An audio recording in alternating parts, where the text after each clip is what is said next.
नाही, हे भ्याड हल्ला आहे. म्हणजे असा प्रकार व्हायला नको.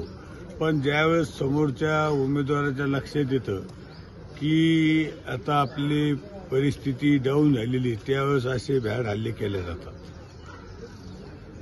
आणि अंबादास दानवेंनी जे विलास बापूविषयी वक्तव्य केलेले, मला वाटतं हे वक्तव्य कोणी असून द्या, उद्या कोणालाही प्रसंग असतो, पण मला वाटतं बापू दवाखान्यात आहे आणि बापू दवाखान्यात असताना बापूबद्दल भाषणात जे काही वक्तव्य केलं की बापूला दरोडेखोराने मारलं, बापू म्हणजे वेगवेगळी चर्चा केली, तर मला वाटतं हे अंबादास दानवेला हे सोबत नाही.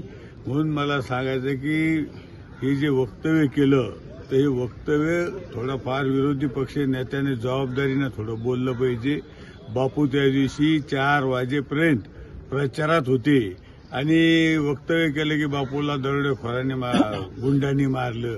तर बापूला गुंडांना वगैरे मारलं नाही, बापूला चक्कर आली आणि बापू गॅलरीत पडले. आणि हे जे वक्तव्य केलं, तर मला वाटतं हे वक्तव्य हे चांगलं नाही.